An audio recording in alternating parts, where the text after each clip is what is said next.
안녕하세요. 반갑습니다. 대기업의 이정열입니다. 시장에서 고용 지표들이 좀 발표가 됐죠. 굉장히 좀 혼란스러운 장세를 좀 이어가고 있는 상태인데, 코스피는 오늘 일단 좀 반등하는 모습들을 보였습니다. 코스닥 역시 살짝 일부 소폭 반등을 하는 모습들을 보여줬고, 지금 시장에서 굉장히 혼조세가 지속이 되고 있는 그런 상태다 보니까, 여러분들도 굉장히 좀 혼란스러우신 그런 장세를 보내고 있으실 거라고 짐작이 됩니다. 일단은 단도직입적으로 말씀을 드리면 추석 연휴가 지나가고 나면 시장이 좀 안정이 될 것으로 예상이 좀 되거든요. 거기에 대한 전망들과 그리고 이유들 전체적으로 순차적으로 설명을 좀 드릴 수 있도록 해보겠습니다. 자, 시청하시기 전에 좋아요 한 번씩 부탁드리도록 할게요. 일단은 미국 비농업 고용 지수가 발표가 됐습니다. 고용 지표가 14만 2천 명 가량이 발표가 됐는데 예측치는 이제 블룸버그에서도 예측을 했던 게 16만 원 정도의 고용 지수가 나올 것이다라고 얘기를 했지만 기대를 했지만 거기에 이제 소폭 미치지 못하는 16만 명이 고용이 됐을 거라고 생각을 했지만 14만 명밖에 고용이 되지 않았습니다. 고용률이 떨어졌다라는 거고 시장에서 예상을 했던 것보다 낮은 수치의 고용이 진행이 됐다. 이거 일단은 뭐 과거입니다, 과거. 현재 이제 또 지금 이제 9월 6일에 발표를 했던 8월에 이제 고용 지표가 14만 명으로 과거는 이제 11만 명, 14만 명, 27만 명, 30만 명에서 점진적으로 계속 줄었지만 여기서 또 이제 증가되지 말라는 법은 없어요. 주로 이제 빅테크 기업에서 고용이 많이 줄었을 것이다. 이런 얘기들이 좀 있는 상태라서 빅테크 기업이라고 하면은 더 점진적으로 더 고용이 더 줄 수도 있다. 뭐 이런 얘기들도 나와주고 있는데 일단은 실질적으로 비농업이니까 농업을 제외하고 모든 부분에서 이제 고용이 낮아졌다라는 겁니다. 우리 패드 같은 경우에서는 물가가 올라가고 있는 그런 상태에서 고용이 증가되고 있는데 금리도 이제 고금리인 상태잖아요. 금리가 높은 상황에서 고용이 높으면은 얘네 이제 고용이 높으면 근로자가 임금을 받잖아요. 임금. 임금을 많이 받을수록 급여가 높아질수록 경기가 소비력이 높아지기 때문에 기업의 실적도 높아지는 상태고 기업의 실적도 높아진다고 하면 물가가 역시 통화량이 조절이 안 되기 때문에 물가 인상으로 좀 이어질 수 있는 그런 상태라서 일단 연준이 기다리고 있는 건 이 고용 지표가 꺾이는 게 가장 최우선의 과제였습니다. 근데 연준 패드의 목표는 좀 따로 있죠. 패드 같은 경우는 고용은 좀 꺾이길 바라면서 고용은 좋아졌다가 꺾이길 바라는데 이 꺾인 고용이 경기가 이제 침체가 되는 거를 원하진 않았었던 시장에서 원하지 않았었던 거죠. 패드 입장에서는 물가를 낮추기 위해서는 경기가 올라갔다가 회복되다가 꺾여야 됩니다. 좀 꺾여줘야 돼요. 패드 입장에서는. 여기서 높은 고용률이 경기를 탄탄하게 만들어 주다 보니까 이런 것들이 고용이 조금 꺾여져야. 근데 이제 시장에서는 보는 게 고용이 꺾이면은 경기가 침체가 오고 침체가 오면은 기업들은 다 안 좋은 거 아니냐. 이런 이제 우려감들이 있는 그런 상태였기 때문에 시장에서 골디락스죠. 경기는 좀 미온적인 나쁘진 않다라는 그런 증거를 찾고 있었던 그런 상태였는데 미온적이지 않다라는 그런 음, 뭐 사실 고용이 낮아졌기 때문에 미온적이다기보다는 뭐 안 좋아진 거죠. 안 좋아. 그렇기 때문에 경기는 지금 안 좋은 상태다. 그걸 이제 고용 지수에서 고용이 좀 꺾인 상태다. 대신 이제 이전 수치보다는 높은 수치이고 예측치보다는 낮은 상태. 예측치보다는 낮고 이전 수치보다는 높다. 이렇게 생각을 하시면 될 것 같아요. 그리고 이제 실업률이 동시에 같이 함께 발표가 됐는데 실업률 같은 경우에서는 고용이 16만 건이 예상치였습니다. 예상치. 근데 실업률이 4.2% 정도가 나왔어요.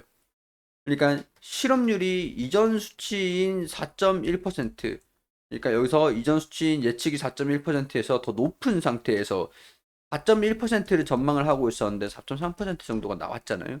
그러니까 시장 예측치보다 높은 실업을 확인을 했었죠. 실업률. 근데 이번에는 예측치가 4.2%였었고 실제도 4.2%.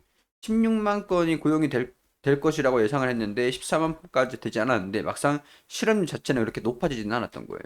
그러니까 이런 부분에서는 시장이 실업률은 어느 정도 이전 수치보다는 좀 낮은 상태다 보니까 고용이 나쁘진 않구나. 그러면 경기가 침체까지라고 보기는 좀 어렵긴 하겠구나. 이런 거죠.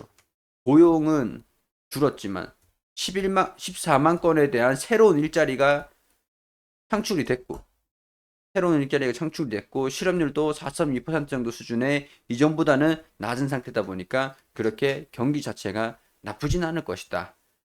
이런 예상치에 좀 부합하는 그런 지표들이 나왔습니다. 따라서 이제 옐런 같은 경우에서도 미국 경제가 뭐 나쁘진 않고 뭐 연착륙 중이다. 금융 시스템 자체에 그런 위험은 없는 경고 신호는 없는 상태다. 뭐 이런 얘기들을 했습니다. 지난 7일에 블룸버그 뉴스하고 인터뷰에서 뭐 이런 관련된 얘기들을 했는데 이게 9월 6일 그러니까 현지 시간으로 7일에 이제 6일 이 7일에 발표를 한 그런 인터뷰에서 이런 지표들을 확인을 한 거죠. 그러니까 좀 더 자세하게 얘기를 해보면 위험 지표인 자산 평가 가치나 차입 투자 뭐 이런 수준에서도 현재로서는 뭐 나쁘진 않은 것 같다. 그 빨간불이 뭐 번쩍거리거나 경고음이 좀 울리고 있는 그런 상태는 아닌 것 같다. 사실은 지금 이 정도 수준의 의미 있는 수준에서 인플레이션을 좀 낮출 수 있다라는 거는 놀라운 수준들이다. 이런 식으로 얘기를 하면서 시장에서 우리가 좀 컨트롤하고 있는 예상치보다 더 잘 되고 있다라고 좀 안심을 시켰습니다. 그렇기 때문에 경기는 연착륙을 부르고 있다.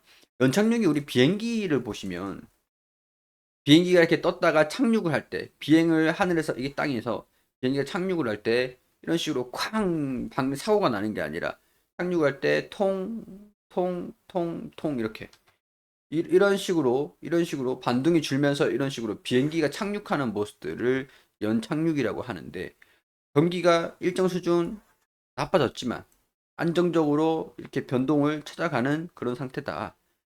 어, 보면 사실 이런 연착륙이라는 단어 자체가 경기가 좋았다가 안 좋았다가 좋았다가 안 좋았다가 이런 거를 보면서 점점 안정되는 상태를 연착륙이라고 얘기를 하는 거죠. 대다수가 연착륙을 이라고 얘기를 하는 것들이다. 이렇게 얘기를 했습니다. 고용 측면에서도 이제 이런 것들이 고용이 또 추가적으로 창출이 되고 있는 상태고 실업률도 이 정도 예측 범위 내에서 움직이고 있다라는 것들은 뭐 하방 위험에 있는 그런 상태는 아니다. 다만 주의는 기울이고 있다. 이런 식으로 발언을 한 겁니다.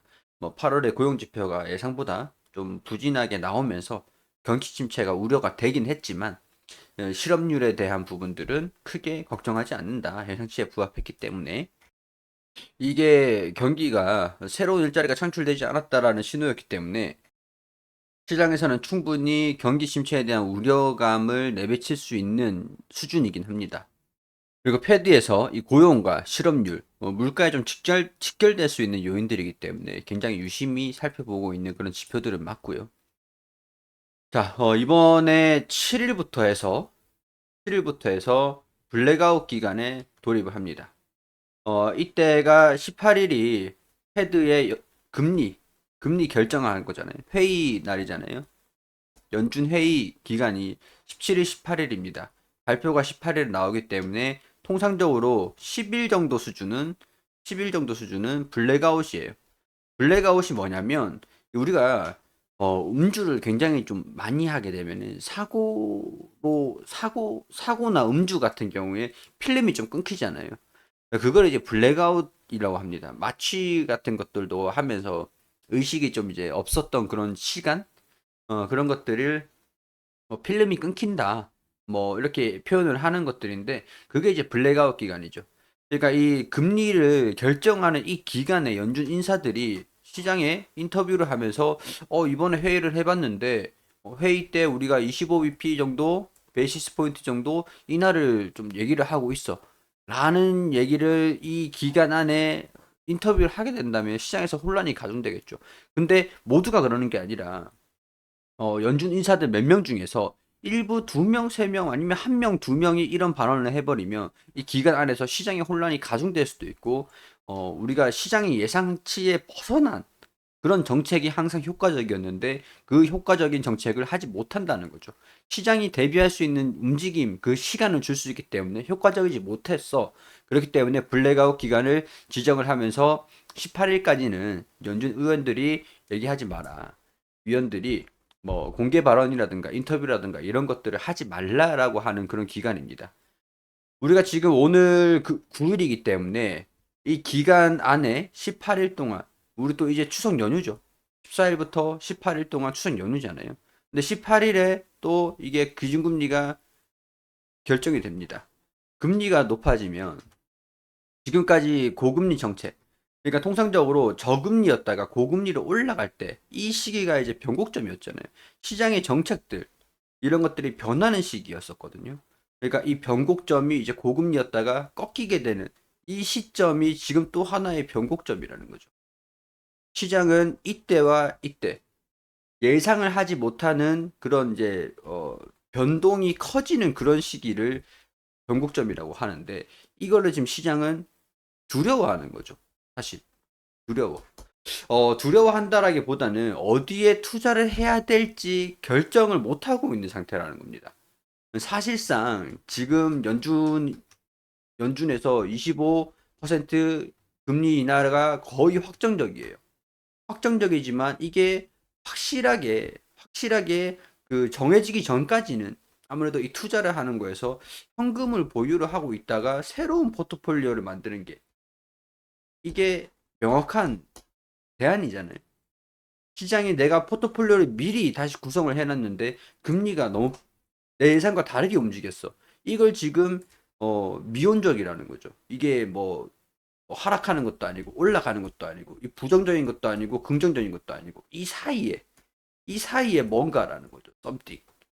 이게 뭐 그 검은색이냐 블랙이냐 화이트냐 블랙이냐 화이트 이 사이에 그레이라는 거죠. 이게 회색지대.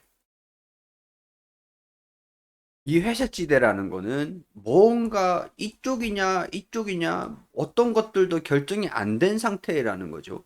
그러니까 이 회색지대를 시장에서는 경계를 하는 거다. 하지만 우리 가만히 생각을 해보세요. 최근에 우리가 저금리, 미국이 제로금리였었던 상태가 있었습니다. 이 제로금리였을 때도 시장이 떨어졌었나요? 올라갔죠. 제로금리였을 때. 금리가 낮은 상태였을 때는 자산이 항상 성장하는 모습들을 보여줬었습니다. 근데 고금리로 전환이 될 때 시장이 굉장히 큰 폭으로 하락을 했었죠. 고금리로 전환이 될 거다라는 얘기가 나왔을 때 당시가 이때 당시가 시장에서 고금리가 진행되면서 많이 떨어졌잖아요. 금리 인상기. 이때는 제로금리에서 돈을 통화량을 더 풀었었던 그런 시기였었고 금리가 인상되던 시기였었고 그리고 나서 금리가 떨어지는 것들을 점차 시장에서 기대를 하고 기다리고 있었던 상황에서 변곡점이 왔기 때문에 변동성이 커졌었던 그런 상태라고 보시면 됩니다. 이 변곡점이 영원할까요? 영원하진 않을 거예요. 하지만 우리는 이 기간 동안 거래를 하지 못한다. 대응을 하지 못한다라는 거죠. 우리 이 기간 9월 9일, 10일, 11일, 12일, 월화수목 금요일까지만 거래가 가능하잖아요. 그러면은 우리가 쉴 때 16일, 17일, 18일 쉴 때 기준금리가 결정을 해버리면 포트폴리오를 재구성하지 못하는 그런 리스크의 한가운데에 놓인다는 거예요. 그러면 그것들을 감안을 하고 이 기간에 더 산다는 거, 더 판다는 건데, 그렇기 때문에 이게 결정이 되기 전까지는 거래 자체가 많이 줄어 있을 것이다. 사지도, 사지도 팔지도 못하는 그런 상태로 당분간 진행되지 않겠느냐. 그렇게 이번 주 증시는 예상을 해볼 수 있을 것 같습니다. 다만, 25bp 인하할 거고, 우리가 경제 지표들이 추가적으로 나오는 걸로 보고 이번 연도에 어찌됐든 간에 B컷 그러니까 50bp 정도는 인하를 할 거니까 대략적으로 50bp 그리고 이번에 25 베이시스 포인트 그리고 25 베이시스 포인트 이 연말에 11월 12월에 이렇게 결정이 될 거기 때문에 총 1% 가량의 금리가 하락할 거다라고 그게 이제 시작이니까 지금 주워 담아야지. 경기 민감주에 장기적으로 베팅을 해야지. 아니면은 경기 민감주 중에서 뭐 운송주라든가 아니면 경기 방어주 위주로 배당, 연말이니까 배당주에 투자를 해야지라고 멀리 보고 투자를 하는 것들이 있죠. 그게 국민연금. 제가 최근에 국민연금의 포트폴리오 변화를 설명을 드리는 영상을 촬영을 하기도 했었습니다. 저희 채널에 오시면 확인하실 수가 있는데, 결국에는 11월하고 12월, 8월 CPI가 발표가 됩니다. 8월 생산자 물가지수가 발표를 하죠. 이게 거의 헤드에서 금리를 결정하기 직전에 나오는 소비자 물가지수예요. 근데 여러분들 11일하고 12일에 CPU 물가가 나오는데 그 전에 거래를 할 수 있을까요? 못하죠.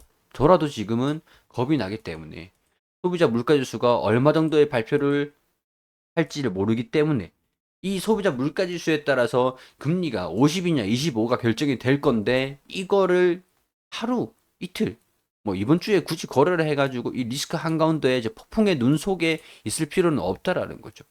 그럼 예상치를 한번 보겠습니다. 자, 소비자 물가지수의 예상치는 우선은 9월 11일에 8월 CPI가 발표가 됩니다. 이게 예측치가 2.6 정도 수준이에요. 2.6 정도 수준. 이전에는 3에서 지난 이제 7월 CPI가 발표가 됐던 거는 3% 정도 물가가 떨어졌을 거다. 이 정도 상승으로 그쳤을 거야. 라고 얘기를 하는 건데, 이전에 2021년도 코로나 시기 당시에 물가가 엄청나게 올랐습니다. 돈을 많이 풀었었죠. 화폐를 많이 풀었기 때문에 실질적인 실물 자산의 상승으로 이어졌고, 이게 물가 상승으로 이어졌었죠. 인플레이션.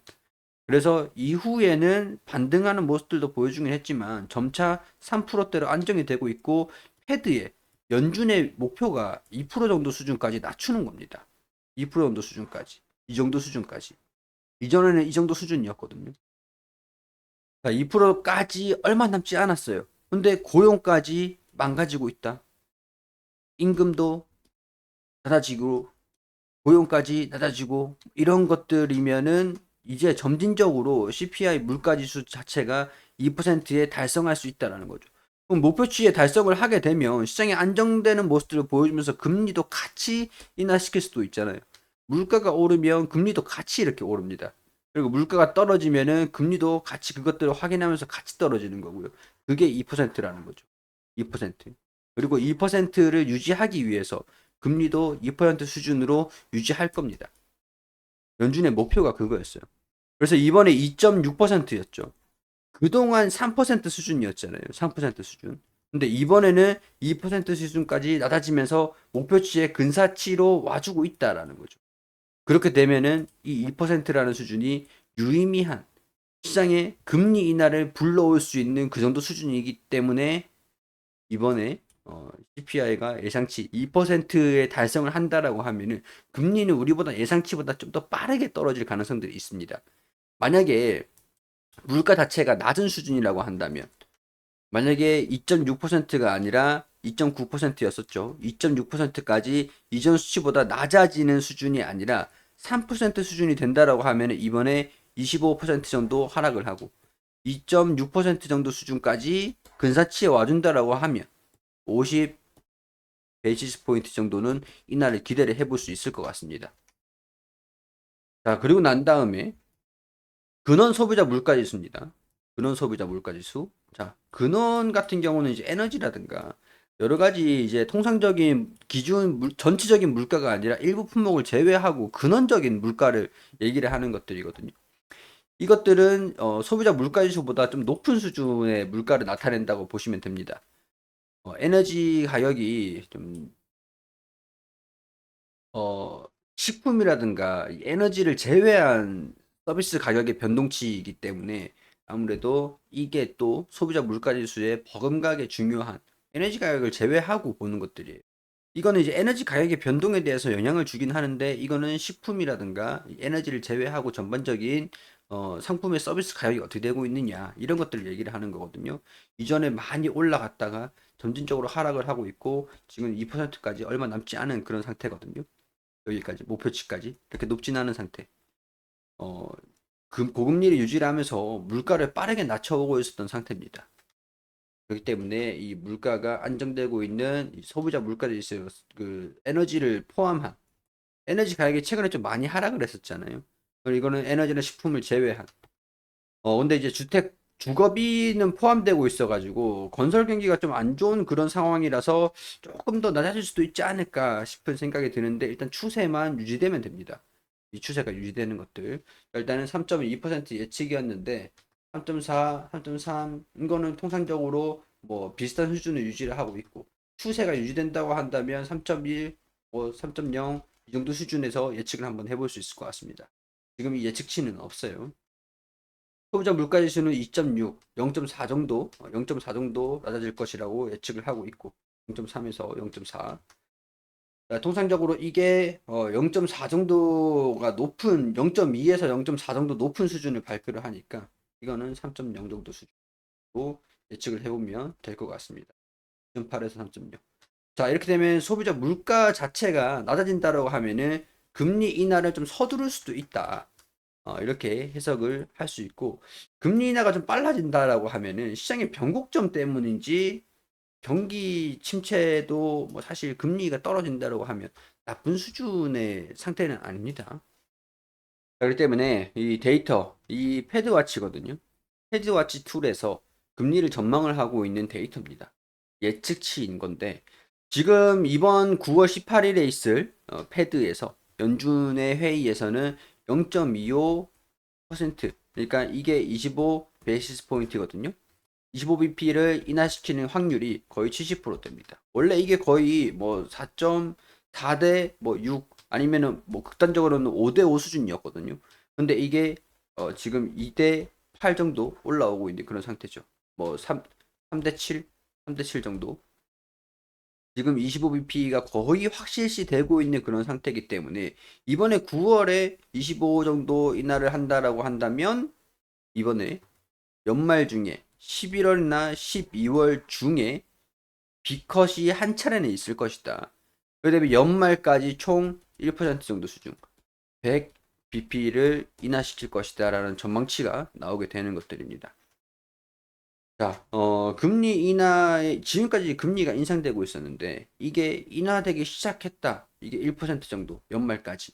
이게 변곡점인 건데 시장에서는 이 변곡점을 두려워하고 있는 것들이고 지금까지 고금리에서 투자가 가능했던 투자가 있다면 이제는 금리 인하기에 가능한 투자에 집중을 할 수가 있겠죠. 그렇기 때문에 이번에 9월 18일 이후부터는 시장이 어느 정도 안정세를 보일 것이다. 라는 설명을 드릴 수가 있을 것 같네요. 이 혼란스러운 시장 속에서 여러분들은 투자 대안을 찾으시길 바라겠습니다.